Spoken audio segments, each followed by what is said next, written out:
goody, here it comes. Welcome to the Cinema Psycho Show. You are interested in the unknown, the mysterious, the unexplainable. That is why you are here. Oh my God, don't stop now! With your hosts, Brian, John, and Elaine. Welcome to the Cinema Psycho Show, the madhouse for film freaks and film fans of all types. I'm your host, Brian Coddington, joined by my fellow co-hosts and filmmakers, John and Elaine Woolscroft. I've got such a curse of a wolf that I need fisted by a vampire. Can you Wendigo away? Wow. Yeah. So, in case you guys haven't guessed, we have an awesome interview today. We're on episode 59. Episode 59. 59. 59. Which is the poor man's 69. Oh. Oh, really? Who knew? What? You'll have to draw us a diagram later. I was going to say, like, what what is the 5? Like, how does the 5 Brian. work? He led But, like, with you it. know better. You know better than that. I do know better, but I got to ask. You just kind of like crouch and then blow into each other's belly buttons. That doesn't sound like a great deal of fun, but we're not here to judge on Cinema Psychos. Whatever gets it done. That's right. So this week we'll be joined by world-renowned horror director. Would you call him a horror director? Is that kind of what he does? Horror, kung fu, action. Yeah, kind of. It's kind of bleeding of the genres. Yes, Yeah, yes. A genre blender, a fusion, if you will. Yeah, fusion filmmaker. Fusion. That's a good one. Fusion filmmaker. Fusion filmmaker Len Kabasinski. Did I pronounce it correct? Absolutely. Yep. Okay. Correctamundo. Of such fame as Wendigo, Bound for Blood. Which, I think that was just a shameless plug. It's probably his least known film, the one we but edited. I mean, Spoiler alert, John and I mentioned that- edited yes, Wendigo. Exactly. I was going to get to that. That's how we know Len. But and also Skull Forest. You mentioned Curse of the Wolf, Fist of the Vampire, Vampire. Ninja Prophecy of Death, Blood Prism, Angels Swamp of Zombies. Apocalypse. Good. Warriors of the Apocalypse. Warriors. Excuse me. Excuse me. But yeah, we'll be joined by Len after the break and just kind of interview him about his career as a filmmaker, just where he gets his inspiration from. And Yeah, well, we all live in PA, so we have a lot in common. That's right. To talk about what it's like to independently filmmake here. So, and he's done a lot of things that I know we want to know more about. So Absolutely. It'll be a cool interview, but we got a little news bit for you guys today. So clearly, we're going to be talking about like the Bicycle Thief or the dawn of film and the Nickelodeons, or somebody dying, right? Because that's kind of what we do. You right? smug a-holes. We're going to talk about the thing we always talk about when no one's dead. Star Wars. No. Yup. Really? Not Star Wars. Got this shit. The Star So- Wars. huh? Well, No. we get a Star Wars every year, so. Guys, things are real intense over at Lucasfilm right now. Aren't they always really intense over at Lucasfilm? Well, here's the thing. So, Like, I read they were losing their shit today because of Lego accidentally releasing a minifig of Snoke. ooh, well, maybe they there's posted clues and spoilers, and Yeah. oh my God, how does it all mean? But please, explain why Lucasfilm was losing their shit. John, can you please turn your CPAP machine off? So, no, I mean, this is actually relatively a big deal because Han Solo's standalone film, which is as of yet untitled as far as I know, I like how you said that like Han Solo is a real person. he's real to me, damn it. He is real. No, the Han He's real Solo as Santa film Claus. that is still technically scheduled for a May 2018 release date lost its directors this week. So originally Christopher Miller and Phil Lord, the filmmaking duo famous for such movies as the Lego Movie and 21 Jump Street, Great films. they have been shown the door by Lucasfilms. Seems like strange choices for this film. You know, they seem more Well- like quirky comedy kind of guys. It seemed like a great choice, didn't it? You know, because like they're funny. They take like a lighthearted approach to the material. I'm not surprised that Lucasfilm decided that they take themselves way too seriously to leave this as the decision. That's kind of what I thought. I mean, especially when you look at Rogue One, in which basically the whole movie is they all die. I mean, it takes itself so seriously too. Like, I mean, there's really no levity to that film, Yeah. which I think is one of its, several problems. But in this case, I mean, I thought it would be great, to have Lord and Miller direct this to kind of take a tonal shift from what we've come to expect from Right. a Star Wars film. I think it's a shame. It's weird because obviously they gave the statement, unfortunately our vision and process weren't aligned with our partners on this project. And they say, we normally aren't fans of the phrase creative differences, but for once this cliche is true. We're really proud of the amazing and world-class work of our cast and crew. What really sucks about this, you guys, is that they were almost done shooting. Production was just about to wrap. Yeah, they were just about done.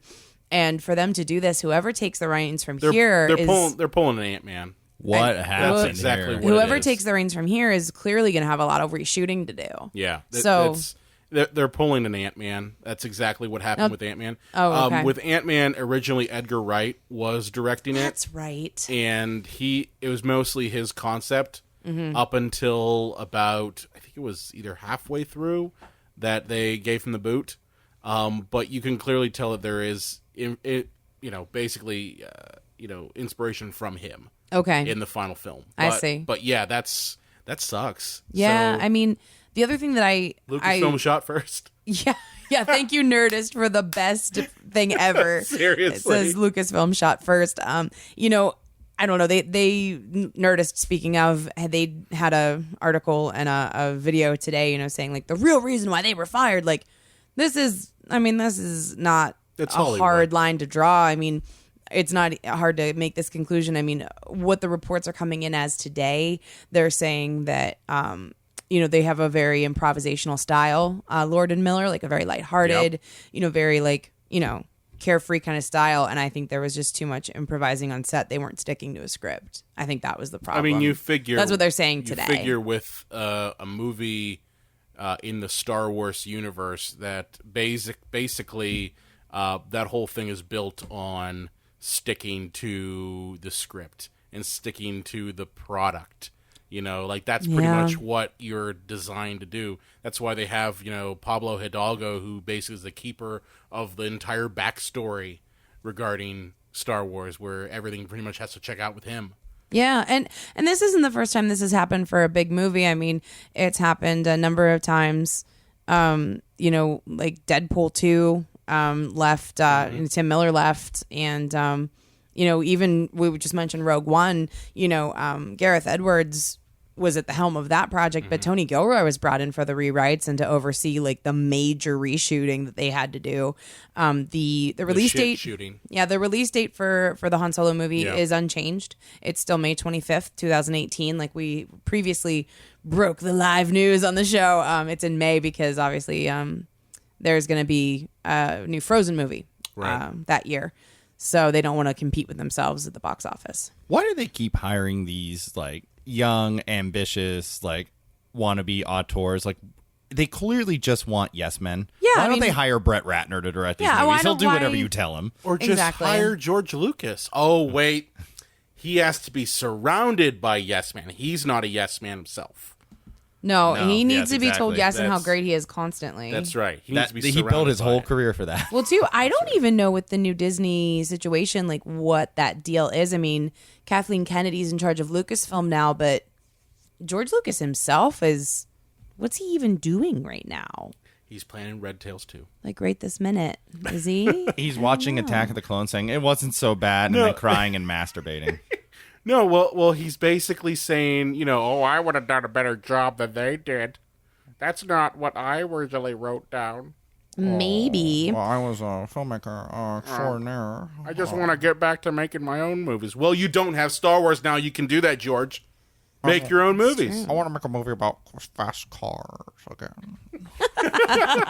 Well, anyway, I mean, I would like to say, as much as it sucks, good for Phil Lord and Chris Miller, for not wanting to compromise their vision. I mean, that's why most people think that they were ousted, is because they just wouldn't yield and they wanted to do the film the way that they wanted to do it. And I respect in the world of Hollywood where you can be manipulated into doing whatever the studio wants. They were like, nope. And man, that's gotta suck though. You wake up and like you're fired from like directing a Star Wars movie. I think I would kill myself. Are they going to get a directing credit of any kind? Maybe If there's story that by much or in, I don't know. or maybe it becomes They've been an shooting since February. You know what could happen? It could become an Alan Smithy movie. I don't think they that's. won't let that happen. I don't think that's gonna happen. But there's Guys, been. is this going to be really bad? I'm worried about it now because one of the names that came up is Ron Howard is supposedly their top choice, but Robert Zemeckis is also being considered, and I don't know that this like young coming of age story needs like a super old director. Have they seen Beowulf?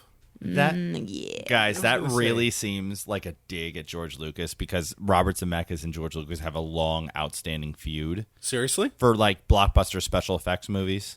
Really? Yeah, they do I didn't not know like this. each other, and I mean Spielberg's in there too. I mean Lucas and Spielberg are BFS for life, but Zemeckis also has a feud with Spielberg, who has a But I connection thought, with Lucas. but Spielberg helped produce all the Back to the Future movies. Where did this feud come from? Yeah, It was because of Back to the Future? frenemies. Frenemies. Or you know what I'll it was? tell you what. They all hung out in college, and George Lucas stole Robert Zemeckis' girlfriend. Steven Spielberg can be my frenemy if he gives me money to make movies. There should not be a feud because Steven Spielberg is the reason that Robert Zemeckis actually got used cars, which led him to making Back to the Future because he saw his thesis film in college and he said, "I'm gonna put in a good word for you and give you your first big shot, kid." So Zemeckis is just a bitter jerk. This is blowing my mind. I did not Wow, know I about didn't this know feud. this. Yeah, him and George Lucas do not see eye to eye. So like, haha, I'm directing one of your Star Wars movies. Well, like we said too, I mean, this really has nothing to do with George Lucas at this point. The Disney machine has swallowed up all of Star Wars, and they're gonna be calling the shots. If Zemeckis is doing it, it totally is going to be about George Lucas. I'm concerned. If it's that big of a feud and it's been going on this long, then he's basically like I'm fucking your girlfriend, basically. That's Your what- ex-girlfriend, like- your ex-girlfriend. Yeah. You said you didn't care if I asked her out, dude. Yeah, I just did her in the butt. I didn't have to, but It's like, yeah. what? You never did that shit? She wouldn't let you? Oh, okay. You guys are horrible. She is great at shoulder blade fucking. Let me tell you. I'm gonna go vomit. I'll be back. She insisted in the hair. I don't know. I'm very worried about this Han Solo movie, you guys. I'm having a lot of feelings. I think Robert Zemeckis would like literally crash the bus. Like he would crash into a wall, just be like, "I'm gonna take this Han Solo movie. I'm gonna fuck it up so bad." I'm really worried. Collect my paycheck and fuck George Lucas. Absolutely. I was concerned before anyway, because there's just a few things that I don't know. I don't know why, but I don't like their choice for Lando Calrissian. Who they pick? I can only Donald think of, Glover. Yeah, I was gonna say I can only think of Childish Gambino. That was the only name I could think of. But yeah, he's been picked for that. Also, what was it? Mystery Team. Yeah. You ever see Mystery Team? Oh yeah. That's They premiered it at Edinburgh. I actually like that a lot. They premiered Mystery Team in Edinburgh. Yeah, it wasn't like the first showing of it, but it was before it was released. Like it was one of the many showings of it. They brought it to campus. Yeah. Donald wasn't there. He was too big. I think He was too already famous on even then. He was 30 already Rock. Yeah, he was already writing for Yeah. 30 Rock at that point. But Yeah. but yeah, I don't know. I was concerned when he was cast, and I can't quite tell you why because I don't dislike him. But I've been concerned about that decision, and it just seems like they just want to make this factory of movies that don't matter. And I know you've been saying this for a while, John, and it physically hurts me to even partially admit that you're sort of maybe He a is little smiling like a Cheshire fucking cat right now. I didn't know you had so many teeth, He's like so many the teeth Grinch. right now. He's got the Grinch smile going on. Where it's like the curl and curl. All right. I mean, it's really gross. But I don't know. I think that they want to be more of same. And I think that's a shame because these stories they could be so rich, and other places in the universe, I think they're telling good stories still. Yeah. I mean, Rebels, I'm not totally through the third season yet, but it's been great. It's fantastic. It's so I fantastic. love And I Rebels. just got Thrawn out of the library. Yeah. The new novel from Timothy Zahn that covers the origins of the Grand Admiral that we all know and love. So I don't know. I feel like the universe is capable of good things, but we're just not seeing it on the movie screen, and it's a shame. Yeah. Yeah. I mean, it's a shame, and I don't want to say. I do want to mention this. I know we're not the death show. Oh, that's fine. No, But we're I kind of did the wanna- we're we're kinda kind of the that death show. show. It's fine. So I did want to briefly mention that as a fan of Hellraiser, this kind of hit me. Sure. But Simon Sace, which a lot of people don't know who he is, But if you are a fan of Hellraiser, particularly the Hellraiser puzzle box design, he unfortunately passed away. Yeah, that's sad. And it was very so tough. Sad. He apparently had a extended battle with cancer. Fuck you, cancer. Yeah, fuck you, cancer. Seriously. Adam West last week. No, him. Yeah. Everybody. I mean, I don't like to be the death show. I did want to just mention it. I just want to say, our Hey, thoughts. no, it's important I to hate you. to say this, thoughts and prayers with him and his family. Thoughts. For me. 1 in 2 men, 1 in 3 women. That's what cancer gets. Yeah. It's rough. But- That's rough. That's too bad. It is. So, meh. Wow, Brad. And there was like this. You brought this right the hell down. I love that 2 seconds of just awkward dead air. Like, we just talked about death. I didn't know how to bring it in. You're the transitions king. You bring us something. Before we got to that one, I was gonna say I'm excited for the Aunt Beru prequel, where we see her make her fantastic stew in blue milk. It's true. She's a great cook. Yeah. Heck of a nice lady. I think I'm leaving that in, by the way.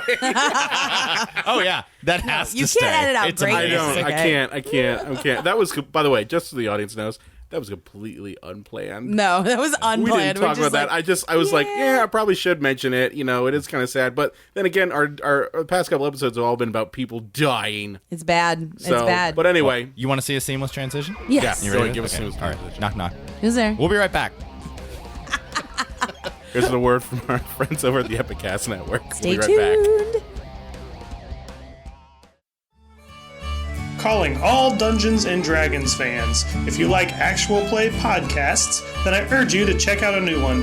It's called You Meet in a Tavern, starring a halfling monk with the Napoleon complex, an honorable human paladin with an arsenal of horrible impressions, and an animal-loving half-elf druid whose bonds are covalent and mortgage-backed. We are 4 20-somethings with dull jobs by day, letting our inner nerd kid shine through our first ever D&D 5th edition campaign together.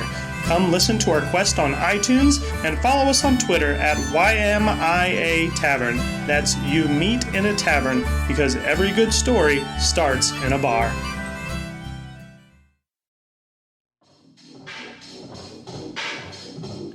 Hey, yo, I'm Ed Bailey. I'm here with Dave Bracey. and we are the Drinking Partners Podcast on Epicast Network.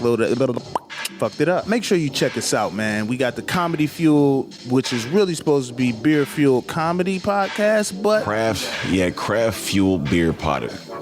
Craft beer fuel pot. Motherfucker, right. man. I'm gonna have to write that down. What up? Fuel. Craft Fuel Hold on, Beer hold on. Podcast. Yeah, craft fuel. Craft Brew Fuel Craft Beer Fuel Podcast. Okay. Craft Brew Fuel. Craft Beer Fuel Comedy. Those are not 4 words that you say normally. All right. Craft Brew. You knew that I was going to fuck up. You knew. Craft Beer Fuel Comedy Podcast. All right. So Craft Beer Fuel Comedy Podcast on. You can find us on epicastnetwork.com/partnerspod. You can find us at partnerspod on Facebook, Twitter, and IG. And you can find us on iTunes, Stitcher, and Libsyn under Drinking Partners. Yo, if you ain't heard and if you don't know, Drinking Partners is the crew. Epicast is the family. Make sure you check us out, man. And we're back. That was a message from our friends over at the Epicast Network, specifically Drinking Partners Podcast. A great group of guys over there. I know I say that every week, but definitely check them out if you're into beer, comedy, beer Bumper and is comedy. crazy. Good times. Yeah. It is. So check them out at theepicastnetwork.com. You can check out them along with us and the rest of the other shows that are out there. All your podcast needs. That's right. So this week we are joined by, as we mentioned at the beginning of the show, world-renowned, what we say, fusion filmmaker. Fusion filmmaker. 'Cause That's there's what we came up horror, with. There's action, number of genres all in one place. A lot of karate and titties. So You have to have you titties. have to. You know. But yes. Tits, but butts and seats. But Tits yes, get butts. but we are joined by Len Kabasinski. Len, it's lovely to have you on the show.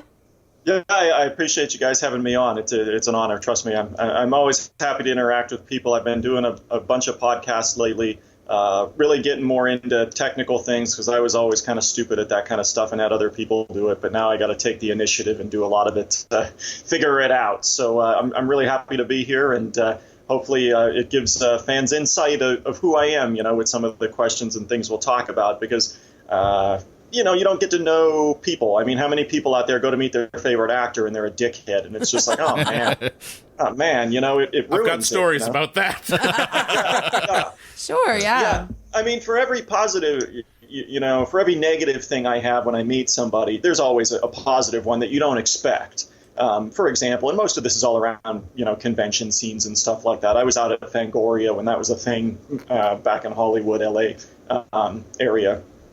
And I met Lorenzo Lamas. And here's this good-looking dude, does all this stuff. You'd think he'd be like an arrogant asshole. He was awesome. He was so cool. Nice. And That's awesome. I think I stayed and talked to him for like a half hour just because he was cool. I didn't give a shit about what movies he was doing or whatever. And neither did he. He just bullshitted about being able to drive helicopters and stuff like that. So he was pretty cool.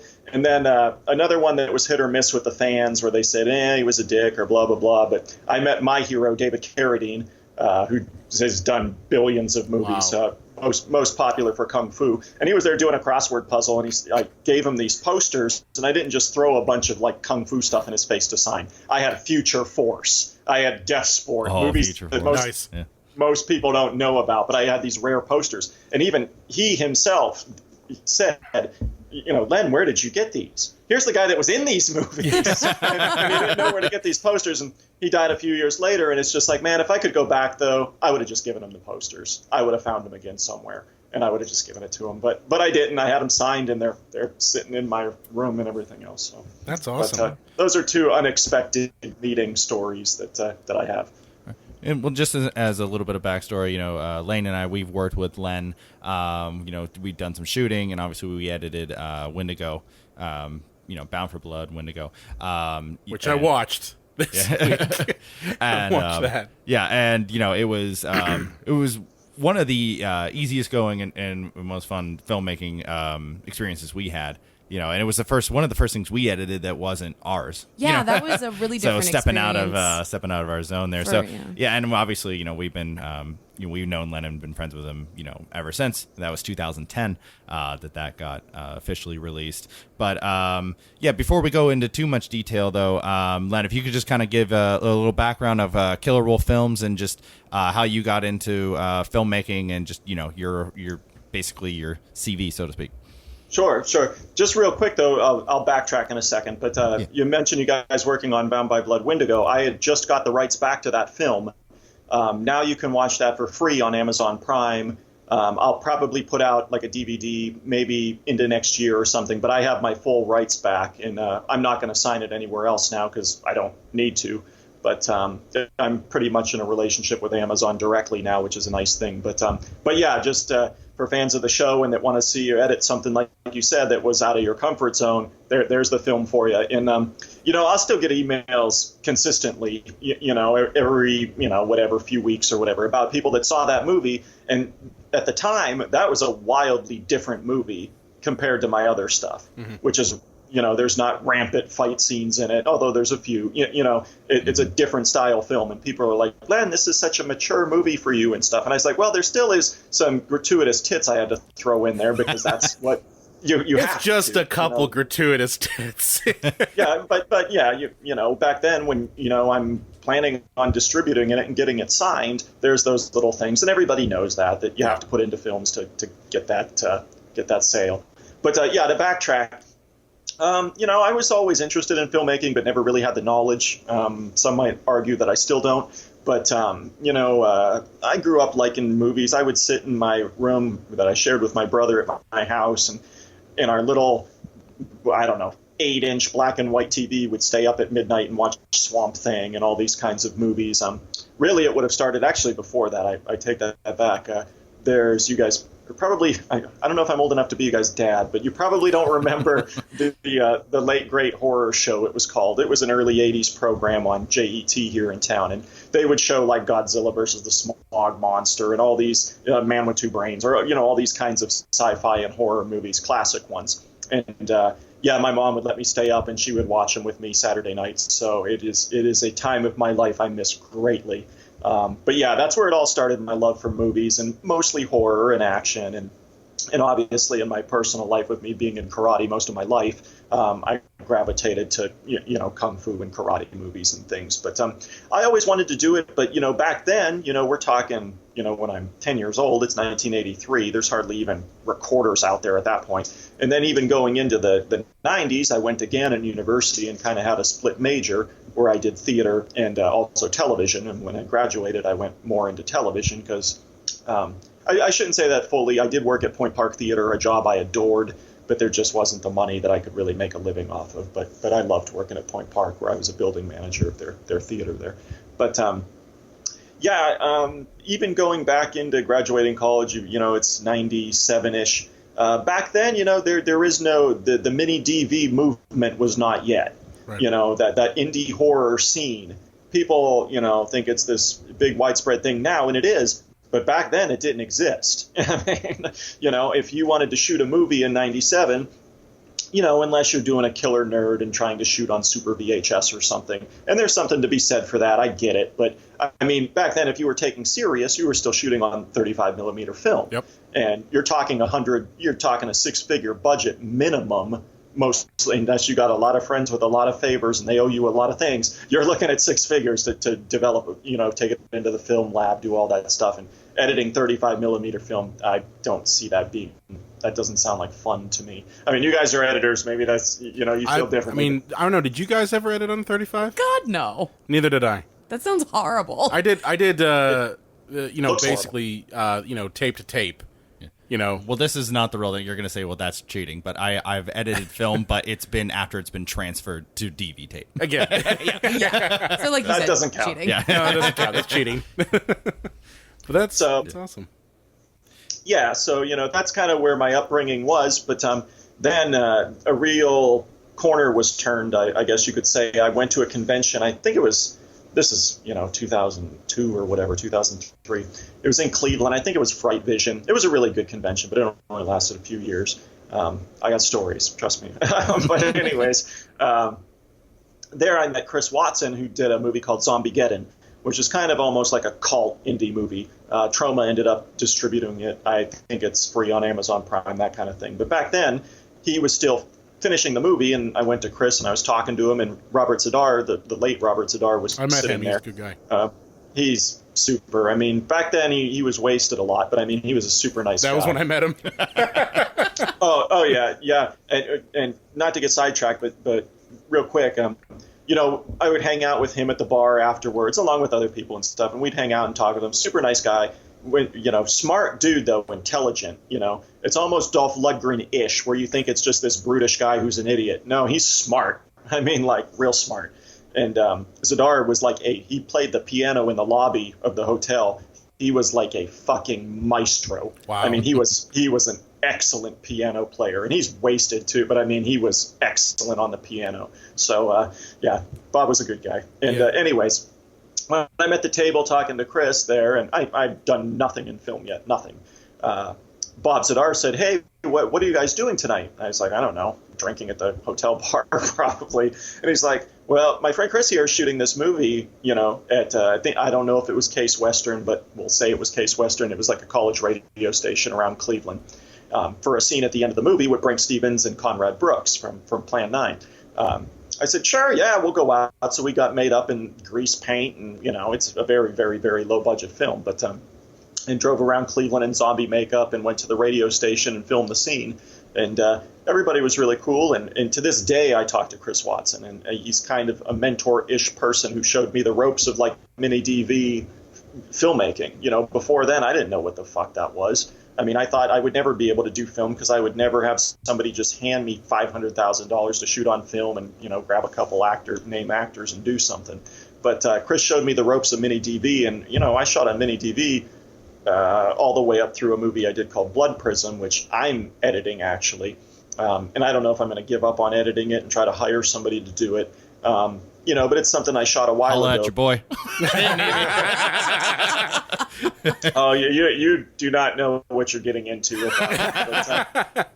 but at this point, I just want to get it out there. The actors did work hard on it and stuff, but it came to the point where it had an editor, and he worked real hard and stuff on it, but it was inconsistent with things. I'm always going to make changes. And John and Elaine could attest to this. You're never going to edit a project and have the editor or the director or story writer, whatever, say, well, okay, great, you're done, thank you.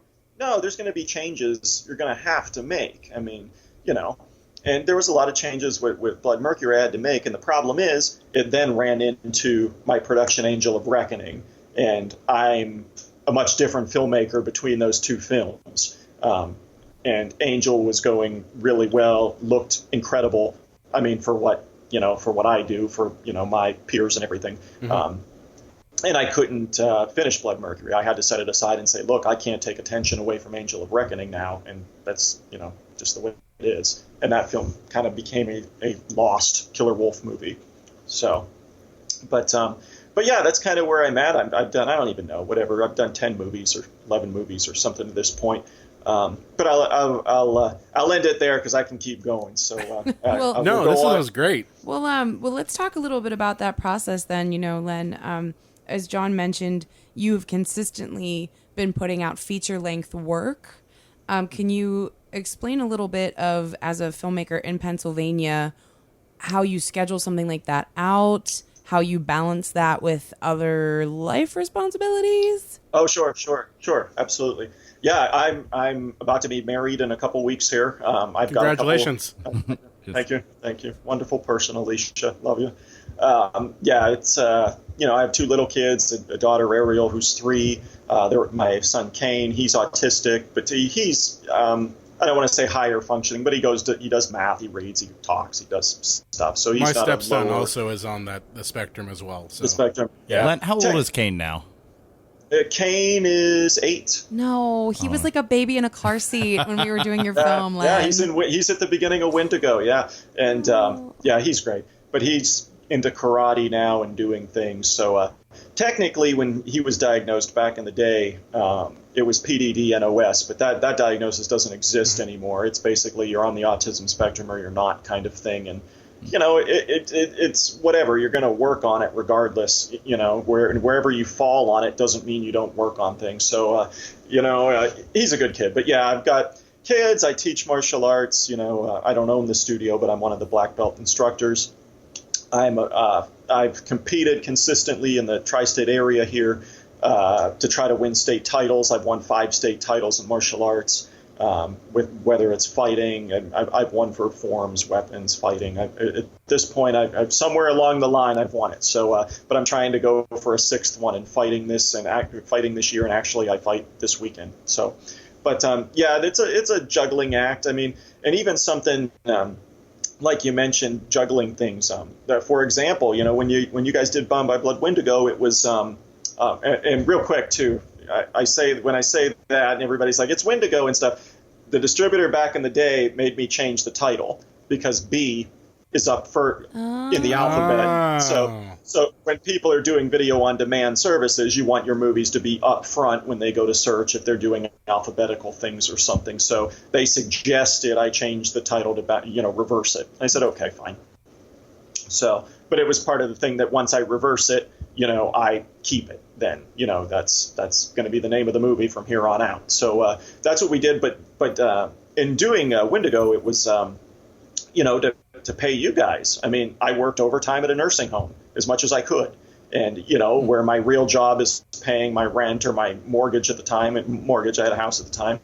I just bought a new house last Christmas, so I've been in my new house where you see swamp zombies up there and everything. So for 6 months. So it's not an ego room. It's more of just this is it's a work in progress room. So but yeah, I worked at nursing homes. I worked overtime at jobs, and that's what I did for a long time. And people are like, okay, what are the royalties you get and stuff? Well, yeah, but oh God, I was signed on, Maxim Media International for Wendigos on there. Fist, Curse, Swamp Zombies, all the films I just got my rights back were all on their label. And, exposure-wise, I can't complain, and I'm sure the cast and crew loved it. We had half-page ads for Fist of the Vampire and, like, Rue Morgue and Fangoria, and they really pushed my stuff, and that's great, but I didn't make anything. I didn't fund equipment, or, I was still buying all that stuff on my own. And it wasn't until I signed with Worldwide Multimedia for a film I did called Skull Forest, which really got the ball rolling. It was almost another corner turned, because that one got recognized by this Red Letter Media group. And those guys really kind of brought that one to more, a bigger audience even. So then Skull Forest became this kind of little cult film at the time too. And but once I signed that to a distributor, and that's on Worldwide Multimedia, I at least was making enough in royalties now that I could buy a new camera. I could get off a mini DV tape at the time, those kinds of things. So now I film on a Canon G20, which isn't spectacular, but I really, really like that camera. If you watch the trailer for Angel of Reckoning or something, and as opposed watch, just pick a trailer, you'll see what the difference is. But I really like the camera. It's not without its drawbacks, like the microphone port and stuff. But yeah, the royalties off Skull Forest allowed me to buy that, and here on out, it's just, can I buy lights off of it? Can I buy whatever? Royalties off a film to me don't go to pay my car or my motorcycle or my mortgage or whatever. They go to the next project. I mean, so. Very interesting. Yeah. So I guess my question is, because you bring up distribution, and I know for me as a filmmaker, that's always been the issue. Is, you're an independent filmmaker. You're not based in Los Angeles, where you don't necessarily have access to pretty much the outlets that LA would have.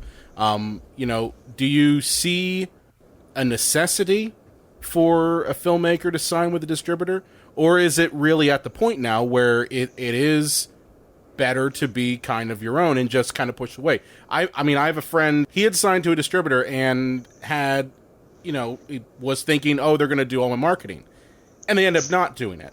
Or they only did kind of like bare minimum. And that's like, well, you have to do Facebook posts, you have to do Twitter, you have to do all this stuff. And it's like, that's not really helping me out, So what is your take on that, since you've kind of gone through the process of having a distributor and now you've got your rights back? What's your take on that? Yeah, with stuff like that, and I get that question a lot too. And the big thing I tell them is, what are your goals for your film? Even Brain Damage. Bound by Blood Wendigo, and I keep going back because John and Elaine were a part of it, so I use it as an example. That went out to family videos across the country. It was on a store shelf. You could rent it. Some people bought it at Walmart. I mean, places like Walmart and Kmart, they each buy different things, so you can buy it in one place and not the other, and vice versa, and blah, blah, blah. I mean, Wendigo was sold at Kmart on a box set for, 3 years. Mm-hmm. And that's through a distributor where I made no money, But I got out there. People saw it. Hey, Len, we bought this here, blah, blah, blah. Now it wasn't until, this is only a couple years ago. Let me tell you, it does not mean one fucking thing to get on a store shelf anymore. You will not make any money. You might think there's some prestige left, but let me tell you, there's not. It doesn't matter. I can go to FYE in the mall right now and there's Skull Forest, but you know what that's doing for me? Nothing, because nobody fucking goes there. Everybody's video on demand, and with what's the one site, VHX, I think it is. Yep. We have our channel on there that's rentals, but I almost did away with that basically. I think it's up there, but when it expires or whatever, I won't renew it. But at least it's an example of something. Obviously, Vimeo is a big one.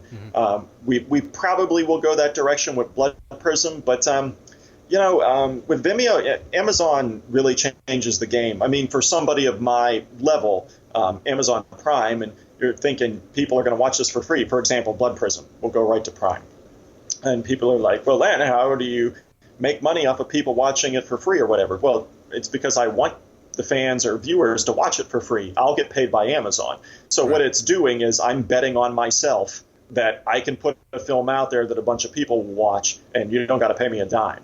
But I'll bet on myself that Amazon will give me a check, and I'm going to go hire Martin Coe from Karate Kid or something for my next picture. So, it's going to fund something with the next picture. So, So that's why stuff like that changes the game. But what I mean and what your goals are is you can still get a distributor. Like I signed, God, this was, again, a moment of stupidity on my part, but I did a movie called Warriors of the Apocalypse, and it's it was my fourth film, I think it was at the time, and but it's very ambitious. There is some good things that other indie films don't have in it, so it does have its little merits. It's obviously not even independent masterpiece theater or anything, but I signed with ITN for it because at the time they had Van Damme straight-to-video things at the time and, more popular things. So I thought, they're going to push me and I can, get my work out there. Well, no, it was just the opposite, and I should have known. But I got buried under their lineup, and, I get it. But I never saw a penny from them, never saw a royalty statement. I was with them 5 years, and you know what happened after 5 years? Give me my fucking movie back. Right. And I re-released it, and thank God. I re-released it, and again, they changed the name to Apocalypse Female Warriors because A is obviously up front in the alphabet. So people look at the title and Apocalypse Female Warriors, it's just a bunch of words thrown together. Well, it's a movie more than words, so I mean, whatever. So I took the rights back from that because, and it was out there. You could rent Warriors, same thing. Warriors of the Apocalypse, you could go to Family Video. You can go to, whatever the other chain was at the time. It's gone now. I can't remember. It wasn't Video Factory. It was whatever. Anyways, you could go get the film, and but you never saw money. So is your goal to make some money, or is your goal to get out there? Because there's merits for both. All you need is one person to see it when you're out there. But now everything is so video on demand oriented. Why not bet on yourself and do it? Because the same people, I bet, that would try to find it, out there on a shelf are the same people that are perusing video on demand and those kinds of services. So for me, I don't think I'll ever go back to a distributor. So I think it's something in the future where, again, like a Wendigo, 8 months from now, I might make, a limited press DVDs, a limited amount of DVDs for it and sell the DVDs. But video on demand is just overwhelming everything right now. So, and I don't see that changing. Interesting. Len, just you had mentioned Red Letter Media, and that's probably actually my favorite, YouTube channel. And then I just happened You're to... such a neckbeard, John. Seriously. It is. It's so amazing to me that you just like the nerdiest things sometimes. I just want you to know, Red Letter Media is my favorite YouTube channel. I watch a lot of YouTube, and You do. They are, you really do. They're probably the most genuine guys out there. And I just remember I was on a trip on YouTube, and I was on a trip, and then all of a sudden I just see them talking about Skull Oh my God, Force. it's Len, right? Yeah, and then oh, holy crap, it's Len. I called Elaine. No, seriously, you called me right away. You're like, And, you'll never believe who's on Red Letter Media. And I just thought it was interesting. They had, in a very playful way, giving you some flack, and that that you were cool enough to go on there and be a good sport. Where I think they were worried I was going to beat the shit out of them. But, Yeah, You could. You seriously could. Yeah. What happened there was, this is 2014 maybe, when I first went on the show. They were doing a thing called Ninja Movies, and Mike had emailed me out of nowhere. Just said, hey, I'm Mike from Red Letter Media. We did Skull Forest, won a Best of the Worst, and that's my favorite program they do. And because I love those era of movies, they usually do direct-to-video or, crappy VHS things and stuff. So Best of the Worst is my favorite program. But he, emailed me and said, hey, can you come out and be a guest star on this show? We're doing ninja movies. So I thought, fuck yeah, I love ninja movies. I'm an 80s kid, so I'm all about ninja movies. So I went out and did that, and they were super cool. I mean, but with me, I treat everything as a learning opportunity. I learned to let go of criticism in performing arts long ago. That, you got to treat everything good or bad as learning opportunities. And, of course, there's always going to be the people that watch your movie and it's like, this is stupid. It's the worst movie in the world. I'm like, okay, well, that really doesn't help me, make something better for you next, But those, I don't mind criticism at all. I want to, hear what people say. But, something where the movie sucks, that doesn't really help me. But yeah, Red Letter Media, Mike had messaged me. I went out there to their studio at the time, which was a different studio. I was just at their new studio, and it is super impressive. But it was a great time. I spent, I think, the weekend there. They did like an hour-long, kind of interview on my career at that point and things like that. And it was a lot of fun. But at that point, too, I didn't really know the format of their stuff. I mean, you get me on ninja movies, man, I'll talk for a freaking week straight just about ninja movies. So I had to learn the format, kind of like the podcast. I don't really want to talk over anybody, or you kind of pause those awkward moments and wait to see when you can chime in, kind of thing. So, but when I went back this time around just a couple months ago, in their new studios and stuff, they contacted me about wanting to do a funny little review skit called Horse Ninja. It's a fall comic book that Freddie Williams did. Another great guy. Freddie's awesome. It took me a while to realize that was you, by the way. And then I suddenly started to hear like a voice, and I'm like, oh, wait, they got Len. They got Len to do this. They got Len to go out and do this. Yeah, it was a lot of fun, but I could not see out of that fucking mask, man. So it was I couldn't see anything. So it was a point where I'm throwing punches that I don't know. The one physical actor I had worked with there for the fight scenes, he was great because.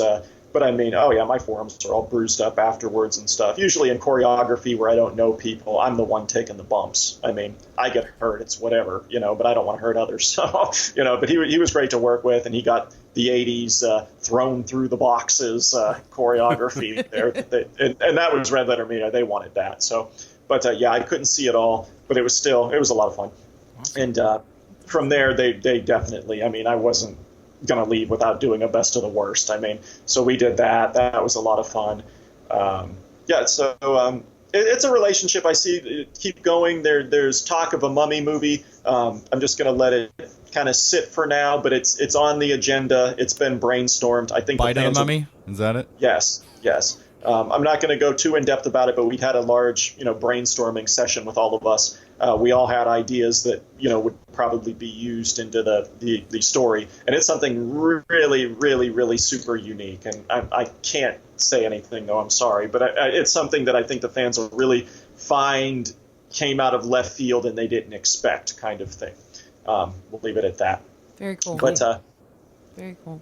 Well, speaking of that, I know that you do a lot of fight choreography for film projects, because obviously of your background in martial arts. Can you talk a little bit about that? Yeah, sure. Even when I started with Swamp Zombies, I didn't really know, I didn't know what I was doing. But I knew I didn't want to be like everybody else either, because me personally, I'm a little awkward like that, but also I didn't want to go into an indie horror market that was just starting to get that indie movement of fans for horror movies, and I wanted to go in with something different.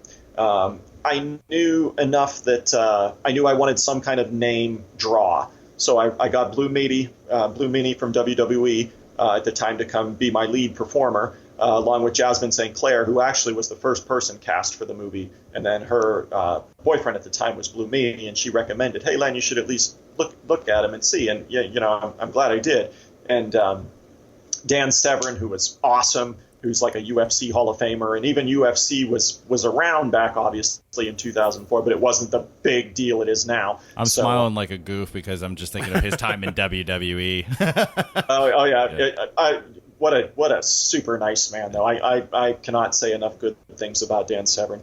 He was so polite to everybody. There was no, obviously, attitude or whatever. Very, very. I think he's from Missouri, and you can tell that obviously disciplined type martial arts and things have been in his life. I mean, we went to Pizza Hut to go eat after his day of filming, and he was like, yes, sir, yes, ma'am, to the Pizza Hut people and everything. So he's a real cool guy. I was going to work with him again, and we've talked here and there over the years, but I mean, he's a busy dude. I mean, to this day, I mean, he teaches, law enforcement, self-defense stuff and all this. So it just hasn't worked out. But I mean, I'm hoping in the future we can put something back together. He's really cool.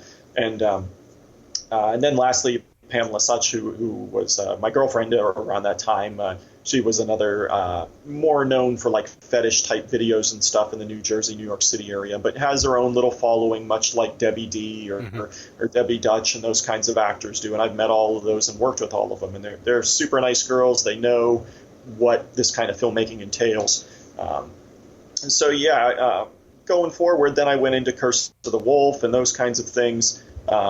that was really popular and got attention from the fans because of the theme song that is in the opening credits. Everybody, especially everybody loves it. And this guy Jason had come up with it, and I just said, hey, you can write it, but you're gonna have to sign me this waiver because it's going to be in a film. You got to waive your rights to something you guys know that. Oh, yeah. Yeah, of course. Do movies. It's like a video release. Sure, you can make up this song, dude, but, once you give it to me, it's over. You know what I mean? It's mine at that point. So, but yeah, he put together the song. I actually play a little in the background. You can hear another like rhythm guitar in the background. That's actually me playing that spot. But, yeah, so we made up that. The film gets a lot of popularity over that and the way it was kind of mixed into the movie. But no, I did not write or do the song. I kind of helped with it. But it ultimately, at the end of the day, in a business, it's a pyramid. You always come to one man at the top, one man or woman. And at Killer Wolf, that's always going to be me. So, I made the decision where and when and what I was going to do with the song. And it ended up being in the opening credits then. So, and then from there, it just keeps the ball got rolling. But I've revisited all these films lately pretty intimately because I've got to closed caption them with the Amazon relationship. You got to closed caption your movies. And none of those were closed captioned. I mean, I just got the rights back. And, a movie like Swamp Zombies, which should be on Amazon Prime any hour now. So for people that want to see where it started, but it is a little different. I chopped about 30 some minutes off of it, so it moves along a little quicker. And when it was like 2 hours, it was way too freaking long and got boring and blah blah blah. So I tried to chop it down where it moves pretty quickly. And so Swamp Zombies is like 90 minutes now. No scenes were actually deleted, so the bad moviness of it is still there for people that want to see that kind of stuff. That's all there. So basically it was trims where if somebody's walking out of their car and walks up to the house, it's like, man, why am I filming this? So it was a lot of stuff like that got cut. Fist of the Vampire, though, is something I go back to, and I get asked about this one a lot, from especially Red Letter Media fans. Jay had mentioned it's like his favorite movie, so I'm sure he's being facetious, but you don't know.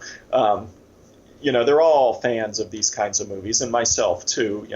But looking back at a movie like Fist of the Vampire, there's some pretty intricate stuff in that movie for that kind of budget level and where it's at with its peers.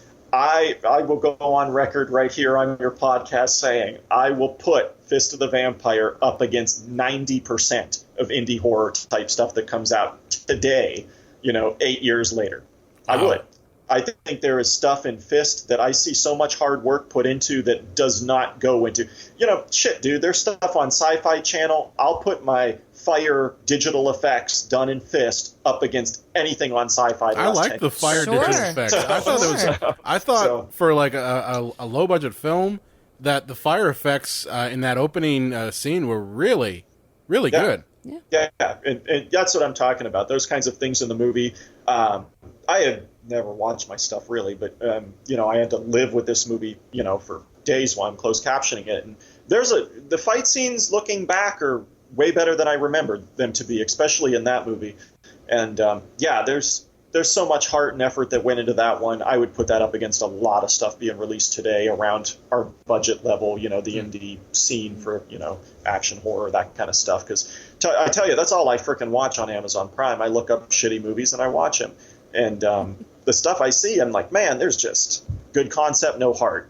Good concept, no heart. And, Fist, if anything, does not suffer from those ailments. So I'm still kind of proud of that one. The other ones are just, I'm glad the fans get enjoyment out of them. I didn't know what I was doing, but I'm glad people have fun with them. That's for sure, good or bad. It's there for enjoyment, whether it's, either way. So if people are getting enjoyment of the films, I don't think everybody's going to bombard Amazon Prime, watching Curse of the Wolf because it's, The Godfather or whatever, it's they're not watching it for those reasons. But if you get some popcorn and Smirnoff together or whatever and sit down and watch Curse of the Wolf, I hope you have fun, and I think most people do. Totally, yeah. I think one of the cool things about your films too, Len, and maybe you can speak to this as a Pennsylvania filmmaker, I feel like you find really good locations. Do you have like a particular approach to looking for something like that, or do you have a favorite location that you've discovered? Yeah, I got off a little bit sidetracked there, John, so sorry about that. I know he asked the location part there, and I'm old, so sometimes. That's okay. It's cool. I just really wanted to know because I do think that they're really interesting in the films. Yeah, well, right now I'm in the process of starting to write a movie called Challenge of Five Gauntlets, which is a Shaw Brothers-ish kind of nod, and it's going to go back because I've got a lot of emails lately, and I don't mean 2 or 3, I mean a lot, saying when am I going to go back to like a martial arts type movie where there's tons of fight scenes and stuff in it, because my last few have not been that way. So anyways, going into this, when I write my script, I write to what I know I can get, basically ahead of time. I am not going to write, I'm not going to put in the script, hey, there's this fight scene in France on the top of a double-decker bus or something, when I can't get those things. So I don't even try to put it. I'm not going to green screen that shit. I'm not even going to try to do it. I'm not even going to write it in. I'll find a way, So that's what I kind of look for in, for example, right now I'm looking at like a Japanese garden location. Well, in this film I'm about to write, he travels the globe looking for this Buddha's tooth mystical relic. And obviously for going and traveling to Japan, I'm not going to Japan to film it, but I'm going to get a Japanese flower garden. I'll mix in some stock footage, and it's looked like he's going to be globe trotting through all these places. So, but a flower garden, those kinds of things are stuff that's attainable. If it's something where some awesome Japanese flower garden is 4 hours from Erie or whatever, I'll go. I'll go to all those places. We might even go out to Idaho to film in these sand dune type things out there just because it's really cool location. But that's kind of how I do it. I have, in all my years of filmmaking for 14 years now, I have gotten a permit once. That's it. Can I ask where? Yeah.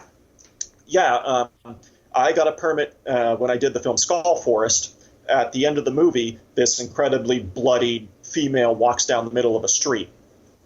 And actually that road was Upper Parade Boulevard in Erie, up by the VA hospital and Mercyhurst Prep and all those kinds of things. This is kind of a weird, funny story. But I knew somebody that could get me a permit. And it was really easy. I did literally nothing. I don't even remember if I paid $10 for it. But they got me this permit, and they contacted everybody. Everybody in that area that owned a home and stuff got a letter in the mail saying, at this time and date, you may see this kind of disturbing imagery happening on, this is the permit that allows them to do this kind of thing. And they were really cool. The police department, everybody that sent out the letters to the homes there, the owners, everybody was super cool. But what we didn't realize is it was the first day of school in late August or whatever. So Mercyhurst, there wasn't a lot of traffic, mind you, at that time, but there was maybe, we were only there maybe an hour. There was no dialogue. It was just her walking down the street. So we were probably there an hour, more so for makeup touch-ups and stuff like that than actual shooting. Mm-hmm. So we had a couple people that were,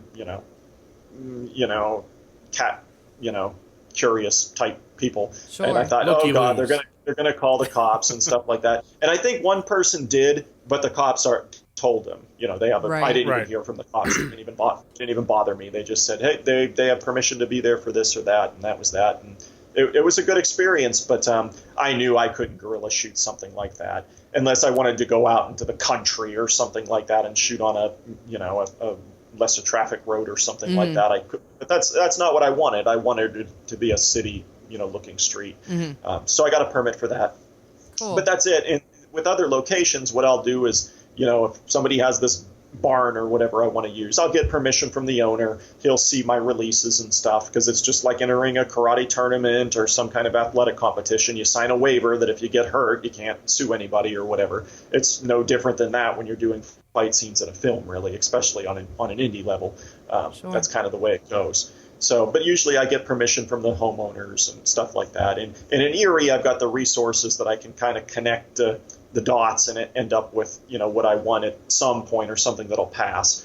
King's Rook Club in Erie has been absolutely phenomenal to me. and it's a humongous place. I mean, it's got 2 different levels in it. It's a massive place. So I've used it on 2 films now, just because they look completely different. You can't even tell you're filming in the same place because it's so huge. Nice. So places like that, Sherlock's Park Place is always, which is in Wendigo.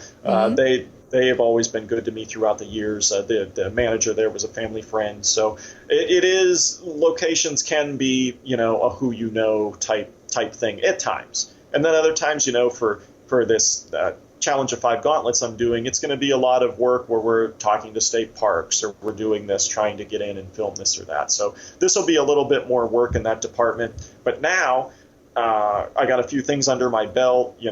People are more recognizing things that I do, and now I can say, hey, it's Len coming in to do this, and they know it's a professional person. It's not some idiot that's going to, mess something up. Or Sure. we filmed at the art museum, and I made it abundantly clear, and he didn't even have to ask me this, John at the art museum, Vasco there. I said, all I'm filming is people walking around, though. And I mean, he didn't even ask me. He didn't care. He was just like, "Yep, come in. Come in at these times." But I mean, that's what you get when you get these people that are really promoting local arts. Art isn't sculpture. Art is music, film. I mean, paint. Mm-hmm. I mean, the whole gambit. And he was very art supportive of the Erie area. So we filmed at the art museum, and yeah, I told him we're not touching anything. We're not moving anything. We're just going in there to basically have characters walk around and talk, and that's exactly what we did. And we were out on time every day, and it went really smoothly there. And that is the art museum is featured in the movie Blood Prism, Very cool. which should be coming out to Prime probably in like Halloweenish. So Nice. Awesome. Nice. but that's how I do locations. There is pretty much either connect the dots, or if I have to be a go-getter, I do have associate producers like Ruth Sprague that'll help me. I'll say, Ruth, I need this location, or it has to look like this. Can you go find me this and let me know? So those people will make phone calls, because some of them, our work schedules are different. I work at a hospital, a full-time job. So, I mean, I'm there 8 to 4:30 Monday through Friday, and I get my weekends off. But, a lot of times when you got to make phone calls to places, they're not there either because they have off for the weekend. So I need people making phone calls for me Monday through Friday, and somebody like Ruth Sprague would do that for me. And then our locations are off and running, kind of thing. Awesome. Very cool. Well, Lena, it's been an honor having you on the show. Seriously, it's been really an experience, and I'm just kind of sitting back, I just want to hear what he says. I don't want to answer the question. I just want to hear what he's saying. But I gotta ask, because we're gonna wrap this up here. Sure. Where can people find out more about you, Killer Wolf Films? What movies you got going on? I do know you have a Patreon. Is that still going on? Yeah. The Patreon's going to be an ongoing thing. It's patreon.com/KillerWolfFilms, and you'll pull it up. There's only one level of donation. It's only $2. I don't go higher than that or whatever. It's not. I didn't want it to come across as like a cash grab, because that's not what this Patreon is. It's basically what you're putting $1 into a film, basically. Again, and I think most people that kind of follow me, on interviews or whatever, know that, this stuff isn't to pay personal items for me. You're paying to be a part of my next feature. And there's zero doubt about that. And that's kind of what the Patreon is. But also I film new content now every month for the Patreons that participate there. It's stuff like my Forgotten Movie Den, where I'll pick a B-movie that might, maybe bring to people's attention, like a King of the Kickboxers or something, of that nature. And most of the films I'm going to choose are going to be much like stuff you would see on Best of the Worst. But when I do stuff like that, it's not, I'm not reviewing them or making fun of them or anything like that. I'm just trying to bring the film to your attention and tell you, hey, this is how it might have, I hate the word influence, but, this made this kind of impact on me, and this is why. And then I also film like a video mailbag where a bunch of fans, or I even hate the word fans, viewers send in questions to me, and I'll answer them in a video chat, not just a text type thing. So yeah, it's patreon.com, Killer Wolf Films. I'm on Twitter. Again, it's twitter.com/KillerWolfFilms. I invite everybody to my Facebook. It's just /Len.Kabasinski. You'll see my Facebook. I'm not out of friends yet. It's getting there, but I don't turn away most people. I mean, you're going to see a lot of pictures of my kids and stuff, probably, but I still put movie stuff on Facebook and stuff. So yeah, there's all those things going on. I've got, for people that follow my stuff, I got 2 new things coming out. I got Hellcat's Revenge that I'm thinking is going to come out around Thanksgiving. It'll be out by the end of the year, I'm thinking. But again, that's up to the distributor now, which will be worldwide multimedia. But you'll see it on the Amazons, and there are other releases are on there, like Skull Forest and Ninja Prophecy of Death will be up there soon. So you'll have Hellcat's Revenge coming out. That was filmed last year and just finished editing like a month ago. So Chris Young was the editor on that one, and Brian Lee did the original score for the film. So that's coming out. I just wrapped Blood Prism. That is actually a dark comedy, which will be my first attempt. There are no fight scenes in the movie, so I don't want to disappoint those people, but I also want to grow as a filmmaker and prove that I'm not new school or old school. I'm all school. So I want to show that I can do it all. And it's a dark comedy, and I think the lighting and stuff in the film is definitely A-list quality for obviously a Z-grade budget. But I hope people check out Blood Prism. That'll go right to Prime. So, and then after that, I go into next year, and it looks like my my all-out martial art film, which I had mentioned some people are calling for. So I'm going to give it to them, and I got a lot of those emails of, Len, when are you going to do that? So the answer is next. Maybe in the winter, I might film the first scene there, and it'll be Challenge of 5 Gauntlets, and there we go. That's our slate. So awesome, great, awesome. Well, it's been an honor having you on. Seriously. Yeah, thank you so much for. This kind of stuff is my pleasure. Not you guys. This is my pleasure to come on and do this kind of stuff. So I'm always happy to interact. Like I said, I want people to feel like they can know me. I'm not going to say, hey, go visit my Patreon page, and you think I'm like a ghost, or you don't feel like you know how I am or what I like in those things. And no, I go out and do these podcasts for that purpose. Or I was in Starburst magazine last month's issue, which is, that was a pretty big deal. And again, I wanted to just interject and have people, great, I want to talk about the film, but for a minute, I want to talk about who I am, so you feel like you kind of know me. So, and I feel like a platform like what you guys are giving me here really helps that out. So I appreciate it, guys. Yeah, of We're course. glad we can help. So, Elaine, where can they find you at on the Twitters? You can find me at LA_Croft on Twitter. The Unreal J Wolves. And you can find me at Brian Kyneton. I also run the Psycho Show page. Be sure to like us on Facebook, Twitter, Instagram, Google Plus at Psycho Show. You can also find us on the Epicast Network at epicastnetwork.com. If you have a favorite movie or question you want to throw away, you want to talk about, maybe you've seen some of Len's movies and maybe you want to talk to us a little bit about them, you can contact us at cinemapsychoshow.com. And make sure to subscribe to us on iTunes. Send us a rate, send us a review. We love getting those. We promise we won't bash reviewers again.